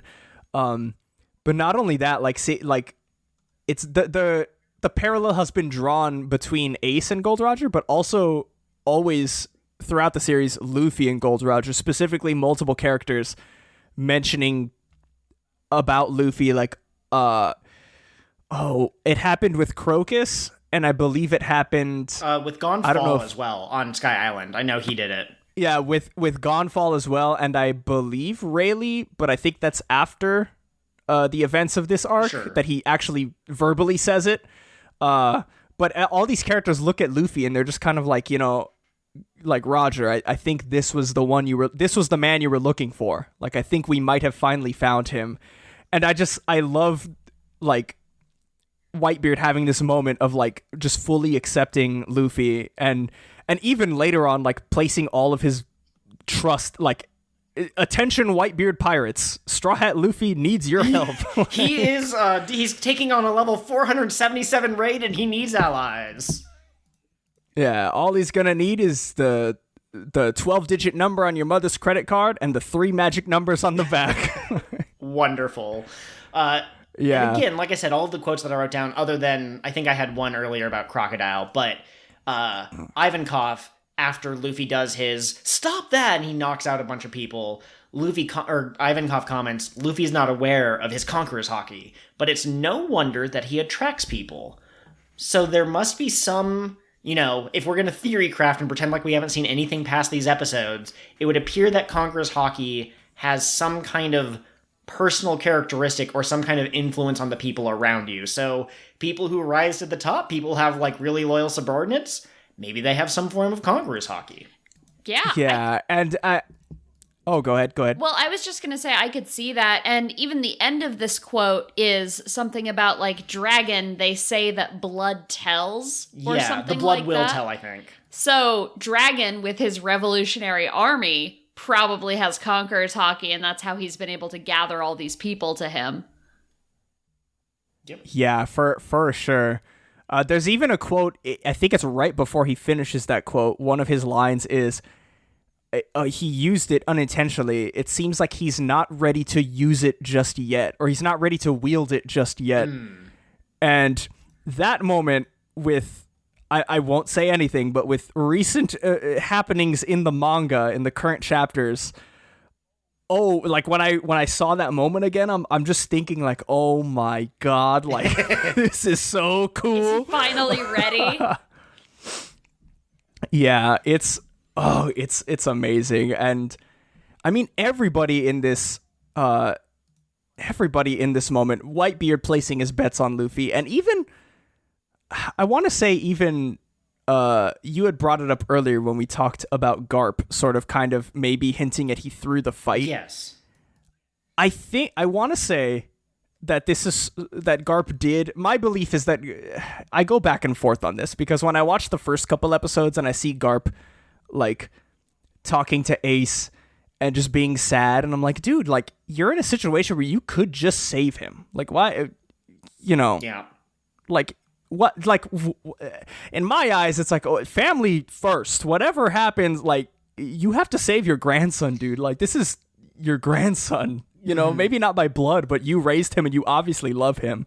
But also, there's one thing that comes up later in the manga in a flashback. I won't spoil anything big. I will just say that Garp had a sort of Garp had to team up with somebody to help Celestial Dragons specifically, and we know Garp is a part of the Navy, but it's specifically said to us that he dislikes the Celestial Dragons, and so that thought of Garp like well, why would he do that if he, like, why is he even a part of this whole thing if he hates the Celestial Dragons? And we can assume that, you know, because they want to cover up Ace's existence as the son of Gold Roger, like the Navy, at least the higher up Sengoku and maybe Garp, they have to know something about the One Piece or maybe something about this like lost history. And knowing all of this now, I sort of see this moment of Garp sort of letting Luffy get past him is sort of like Whitebeard said it out openly to the world, like, I'm putting all of my trust in Luffy. And I mean, post time skip, there is a character that the quote is so cool. I won't say the character or anything, but he says he's talking to another character and he says, "You don't understand. One of the 12 supernova will find One Piece, and it's all about who you place your bets on. And I'm placing my bet on the winning bet, Monkey D. Luffy." And it's so cool. And I feel like this is sort of Garp's moment of unspokenly kind of letting the support kind of a thing. Yeah, sort of unspokenly telling Luffy, like, you are the one that Gold Roger was waiting for. You are the one that can change this whole world for the better. And you know, I'm in the situation where I can't do that, but you are the one that can, and I want to see how far you can make it. And that might be a little headcanony, but I feel like that's what goes through my mind when he's lunging at Luffy, and then at the final moment, Luffy punches him and tells him to get out of the way. Yeah. Because even Sengoku sort of says, like, "Oh, it's because you're family, Garp." Like, you watched The Fast and the Furious too many times. Yeah. Oh, Garp, when you're here, your family. So allow me to go on a bit of a tangent really quick. So I think we talked last episode of the podcast about fate and how it keeps being brought up by all these different characters. And then, Kat, I asked you, how do you write a good story with fate in it? Because if the characters are just going to win no matter what, that's boring. But if you do, well, there is no such thing as fate, then, like, what's the point of even bringing it up? But I wonder if fate is a specific string of events, right? In 2020 pirate year, this volcano is going to erupt and destroy this village. In 2021, this tsunami is going to happen. It's going to flood this village. And in 2022, this curse will be unleashed. But if Roger showed up in 2021 and saved the people of that village from the volcano erupting, the volcano still erupted. The event happened. But now there's people alive who weren't supposed to be alive in the original timeline. And I'm not expressing this very well, but what if the Conqueror's will that is so rare that, you know, very few people possess it, what if that's the ability to conquer fate itself? It's the ability to say, timeline says these people are going to die, and I'm going to prevent that. Because I think that's what Luffy represents here. He is the type of person who is nudging the timeline towards saving people like Ace. His will allowed him to do the impossible and save Ace's life. But Blackbeard, being the polar opposite, he's the one who's pushing the fate line towards everything dies. Yeah. And the Marines are like, well, they think that any deviation from fate is bad. They think that this is like the best course that they can take. Man, that's so brilliant. Yeah. I almost wish that could be our final thought. Like, your brain is so enormous. The wrinkles on this brain, cavernous in depth. You can really sink your fingers into those wrinkles. Oh my God, you people are so weird. No, I wasn't being weird. I was imagining like massaging a wrinkly dog. Right, okay, here's my thing. I don't want anything to do with what you're describing right now. And it's my brain we're talking about, okay? I'm just saying your metaphors are different than my metaphors, and that's okay. But hey, what's a metaphor? Nothing. What's a meta for you? I do have one last question that I wrote down in preparation for the episode, and it relates to what we were just talking about. We see some flashbacks with Garp, not as a child, Luffy as a child, and Garp is there. And Garp is clearly, like, trying to get him to, like, you're going to be a Marine, Luffy. And Luffy goes, no, I'm going to be a pirate. And Garp's like, F you, I'm going to feed you to lions.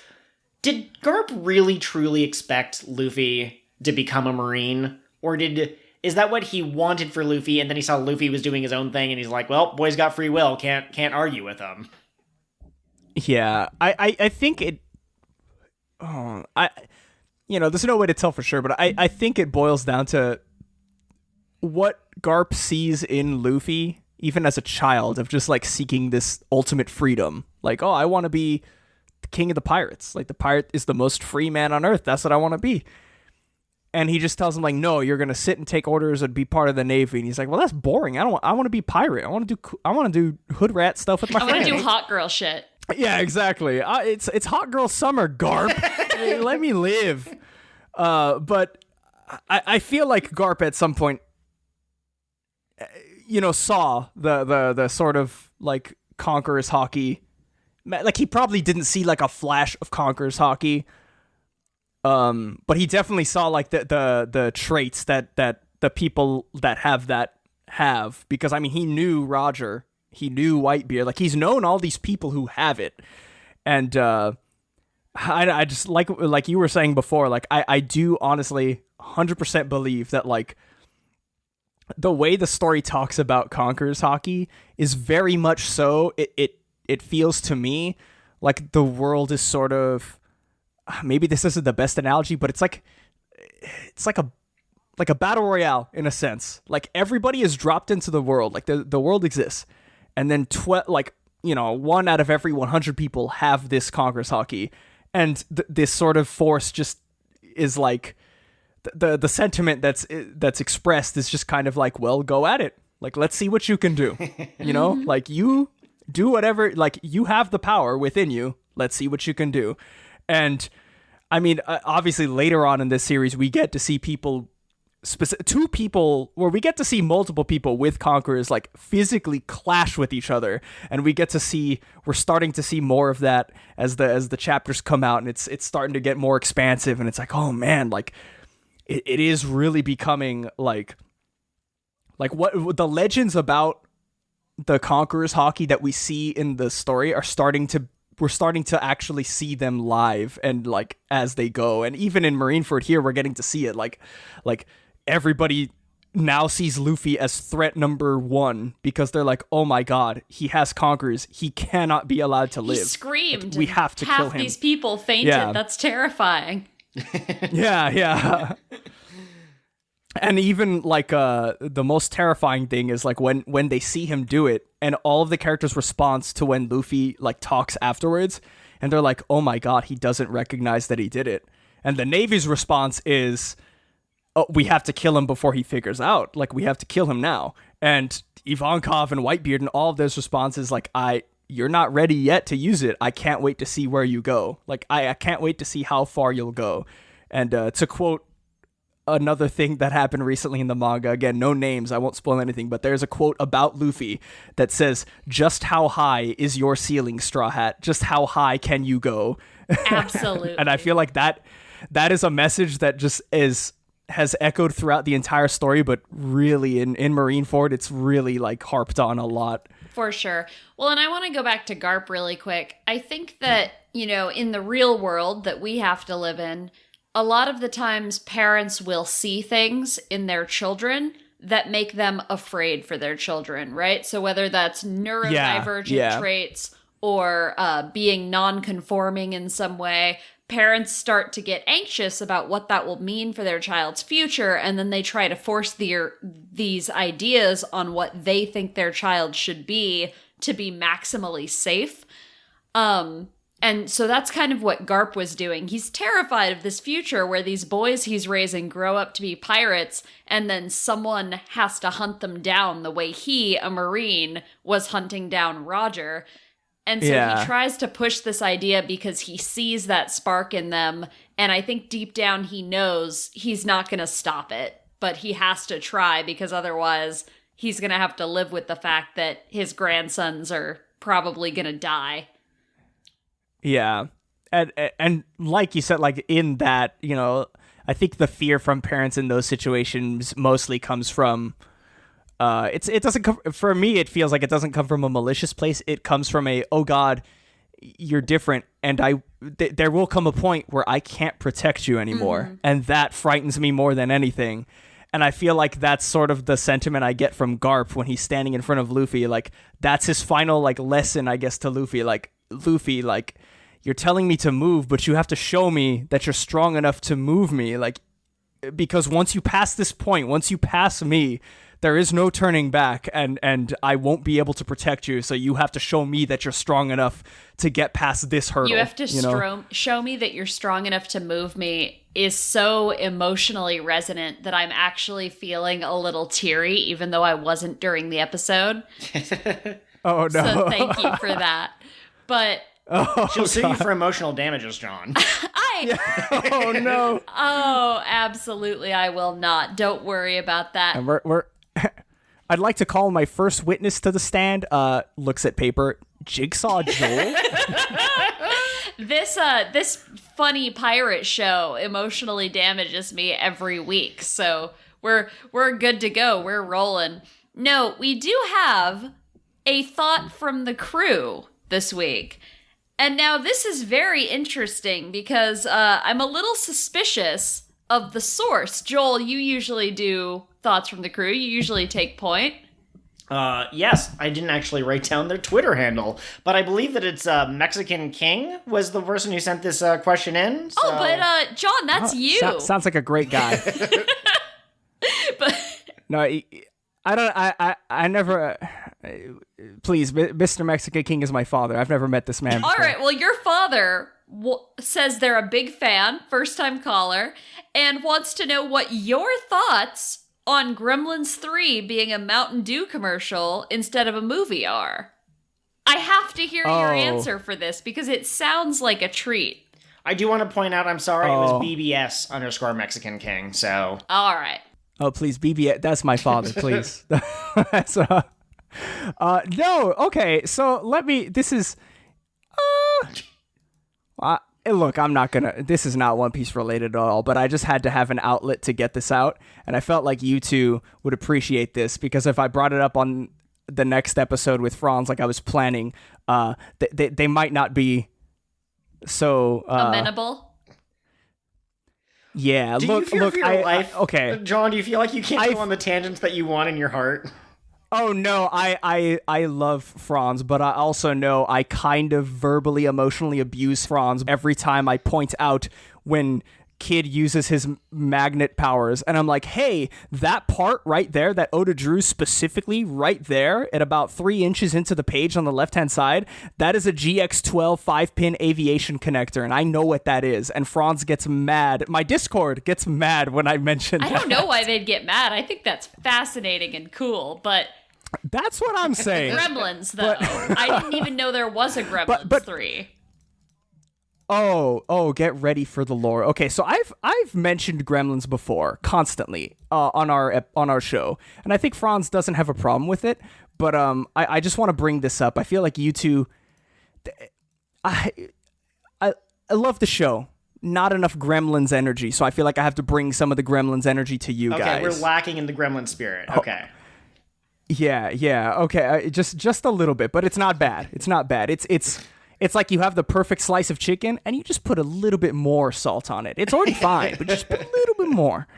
Okay, so, 88 rolls around, and the first Gremlins comes out, and it's like, okay, cool, Joe Dante, hot off the success of his other movie, The Howling, awesome movie. Warner Brothers brings him in and says, hey, we want you to make a monster movie for us, but it's gotta be like, the kids got to be able to watch it too, man. And he's like, okay, I'll get screenwriter Christopher Columbus to write the first draft of the script. And then he turns in the first draft, and Warner Brothers comes back and says, okay, you can't have the Gremlins chop off the mother's head and have a scene where it rolls down the stairs. And he says, okay, let me redo it. And then they redo it, and after a couple of redos, Gremlins comes out to critical acclaim in 1984. I said 1988, I think. I apologize. Gremlins and Ghostbusters instrumental in creating the PG-13 rating because they were so off the cuff, and they were rated as PG when it came out, and everybody was like, okay, these are kind of messed up, probably need to put another age gate requirement. Cool. Everything's cool. Everything's fine. Movie's a hit. It's awesome. The year 1990 rolls around. Warner Brothers is just sort of like, they're straggling for a hit, people. They don't have a hit. And so they come back to Joe Dante and they say, Joe Dante, you hit it out of the park with Gremlins. Brother, we need you for Gremlins 2. And Joe Dante says, well, no, I don't want to make a sequel. There is no sequel. And then Warner Brothers says, what would it take to make a sequel? And Joe Dante jokingly tells Warner Brothers, well, I don't know, maybe an unlimited budget and full creative control, haha, thinking it would never happen. Warner Brothers response, get to writing, you start on Monday. Oh, okay, so now Gremlins 2 is being produced, and it's outlandish, and it's ridiculous, and it's sort of a cult classic.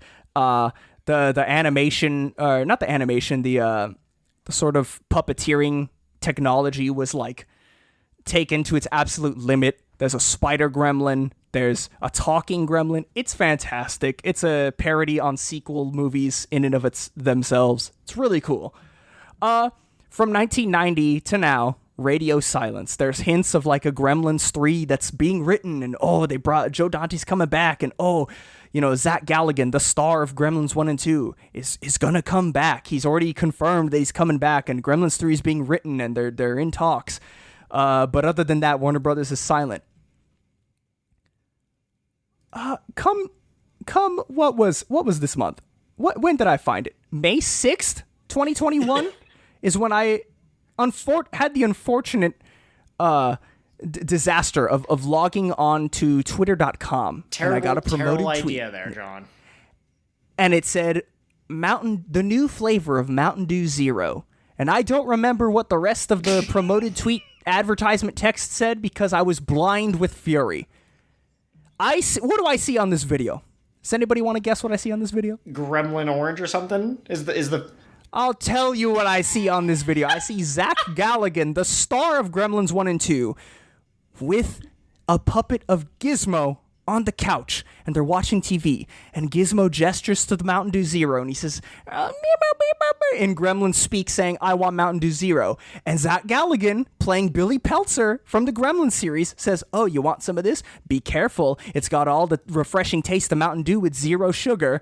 Not even mentioning that it's made like with water, the liquid that you can't let the Gremlins touch. Were you not present the first two movies? But okay, fine. Maybe they didn't get Christopher Columbus to write this advertisement. And then Gizmo starts shooting off clones like he does when the action starts in all the other movies when the bad clones Gremlins start coming out. And then Billy Peltzer's daughter comes out and she has a Mogwai, assumedly a spawn from Gizmo, on her shoulder, and he's just like a little cute one that's like friends with her.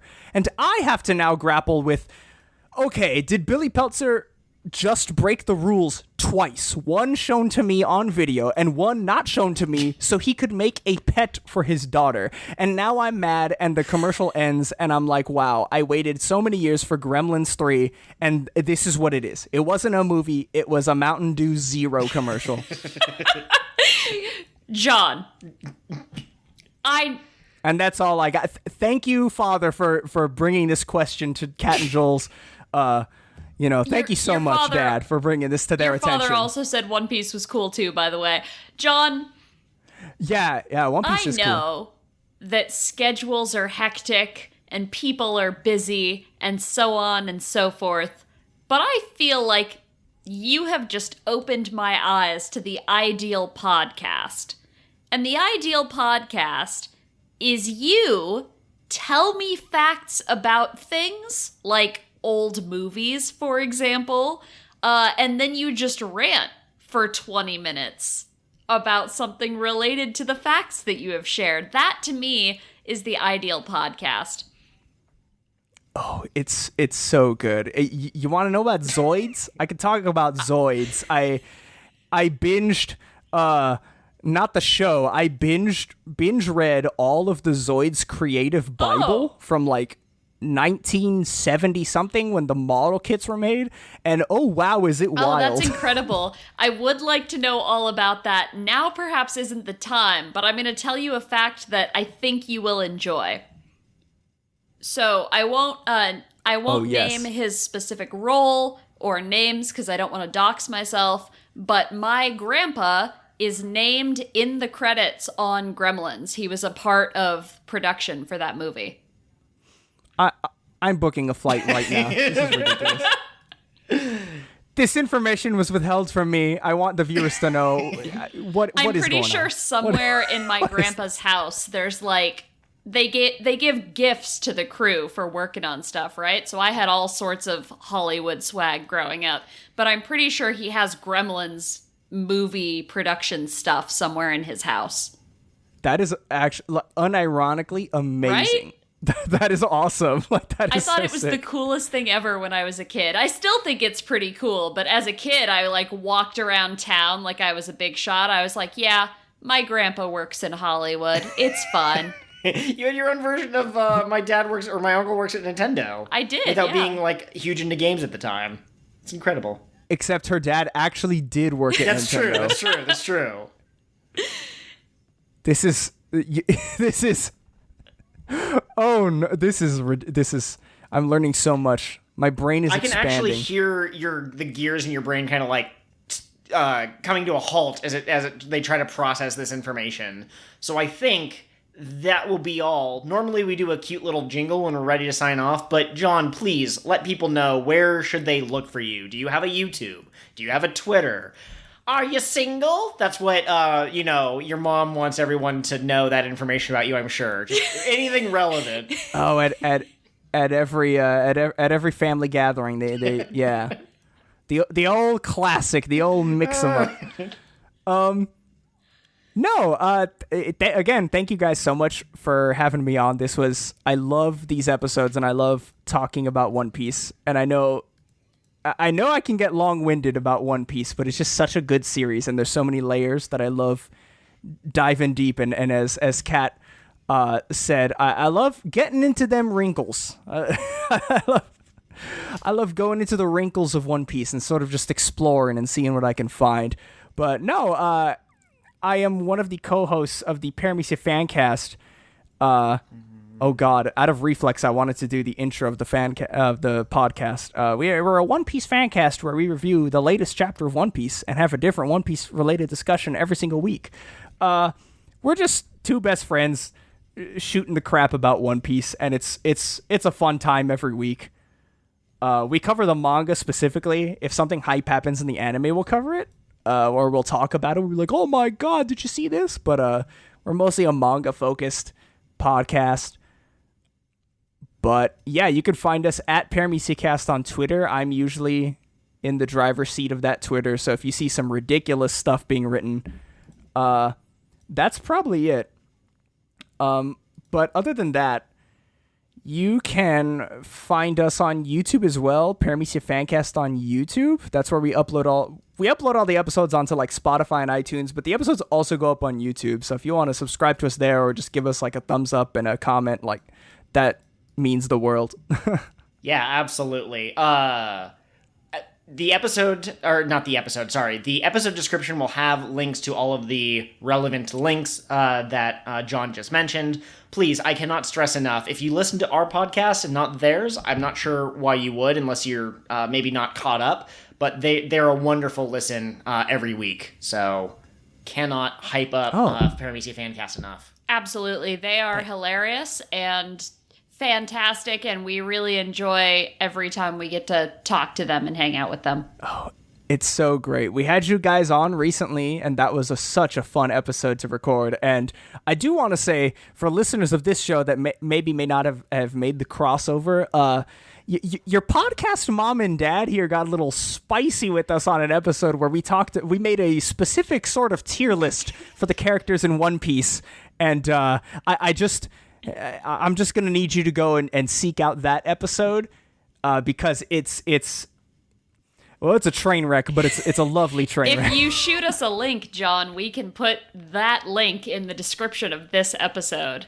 Oh, I was going to link to it, the YouTube one for sure. Oh, perfect. Yeah, Yeah. absolutely. The YouTube one has the picture of the finished tier list, so it's even better. Beautiful. That's what we want to hear. And that has been your Doot. Final thought. outro goes here.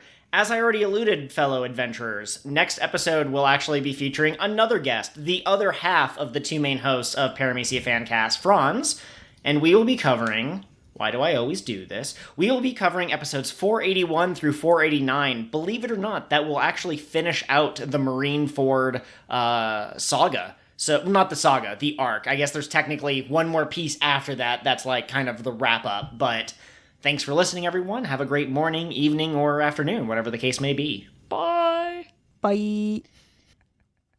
Next time on One Piece. Garp has a flashback where he trains Luffy with monkeys. Man, what's up with that? Like, you ever think about that? Like, Zoro trained with the monkeys and with Mihawk and Luffy. Like what? Why'd they make him fight monkeys? Like, what the heck's up with that, right? Ha-ha! What a great episode of King of the What Now, your One Piece podcast that started from the very beginning and stars these two doofuses. If you want to follow us on social media, Twitter is the best place to do that. I am at KOTWN_pod. And I am at Pirate Ghost Host. Absolutely, yes. We share all sorts of thoughts on there, some related to the podcast, some related to other things. But you can also reach us through email at kingofthewhatpod@gmail.com, or you can also find us on Patreon. We would love some subscribers or supporters, whatever the technical term is. Patrons. So fancy and grown up. And you can find that at patreon.com/kingofthewhatpod. You can find all sorts of things like bonus episodes, and you get to see the full cold open candidates, not just the ones that make it into the episode. Maybe someday if I learn to draw, I'll put stuff up there. We're always looking for suggestions and feedback. And speaking of which... Please take a moment to rate and review our podcast wherever you get us from. So iTunes, Spotify, Scrivener, that's for writing. But wherever you listen to our podcast, take a moment to leave a review. It helps other people find us. We are so grateful to all of our listeners, and we couldn't do this without you. Absolutely. Word of mouth is super powerful, so if you have a friend who likes One Piece and they haven't heard of us, just direct them to the latest episode. And if they hate us, they can tell us why. And if there's an actionable item, we'll try to please you. That's how this works. Thank you, everyone. Have a great day.